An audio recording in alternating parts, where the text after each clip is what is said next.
Good morning. It's 8:15 a.m. on March 3rd, 2021. Something has come to my attention. I believe it has been verified on one level in a manner that I did not have confirmation of before. If I'm not mistaken, last night or yesterday would have been the anniversary on an email I sent to lawyers in Texas when they claimed they were in a controversy with the State Bar of Texas regarding changes that may be pending after or during the course of them being put before the sunset review concerning the Texas legislature. I had composed a list of many, many questions after reviewing materials on the State Bar Texas website. One of these lawyers had requested that I contact somebody else who was a critic. And after contacting, or after looking at some of the materials he had written and, as I understood, publicly published, I had my own questions. So I introduced myself, and, or rather, I was introduced, and then I sent those questions to him. Very shortly after that, it disappeared. The information disappeared. I don't have the emails anymore. And by this time, I was actually, this specific time, I was in a domestic violence shelter in another part of the city. So if I'm correct, this would have been about a month after the actual 4 year anniversary. The reason I say this is because when I first attempted to work for Bob Bennett, after what I understood was a completely 100% good faith request, he had asked for some samples of my writing from before to demonstrate my capacity to write.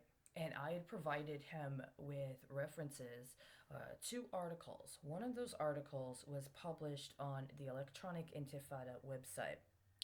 It was regarding an analysis I provided comparing the campaign for to end the death penalty in the state of Illinois with the situation confronting Palestinian political prisoners.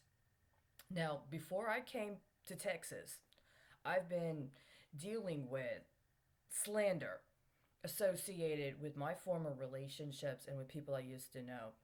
It amounts to torture in a particular level, but I'd also tried to contact them directly.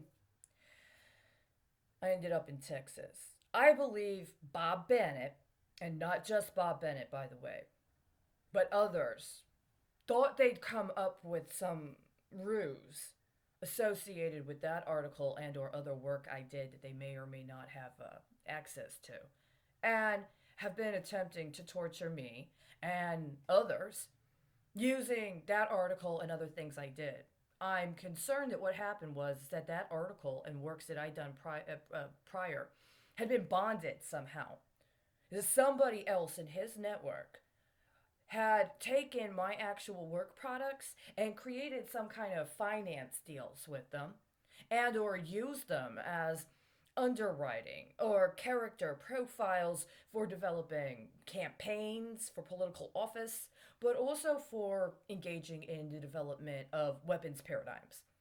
And that they had access to perhaps reports that had been done on me while I was being surveilled when I was a journalist, including when I was abroad in other countries covering war zones in areas where there was active military conflict, doing what I could to record what was going on, and that they had the privileges of access to people that would provide them with information that would otherwise be determined to be classified, while I've been completely denied any due process and tortured. And it's absolutely 100% for the financial exploitation of me to benefit other people and to attempt to compel me to do what I understood they were trying to do to me in 2010, which is agree I committed crimes I didn't commit, or agree to co conspire to commit crimes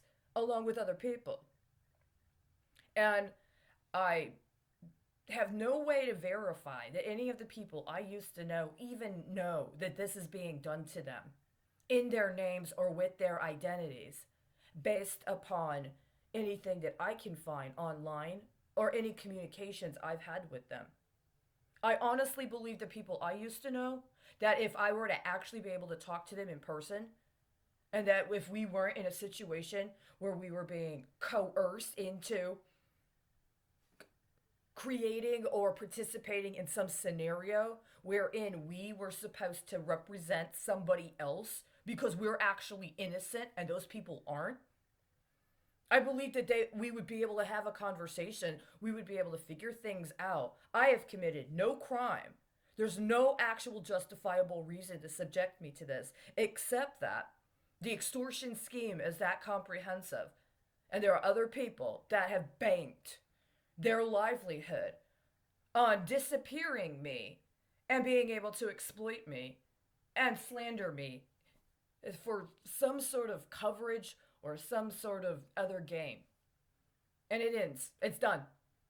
As of last night, those capacities were terminated. It was terminated for somebody else to be able to use my work prior to arriving in Chicago for their personal benefit or for anybody in their network.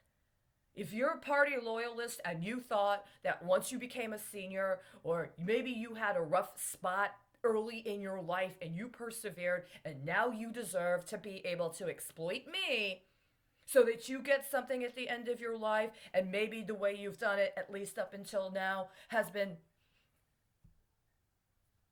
viable and profitable enough for other people to give you some sort of advantage or consideration, that's done also.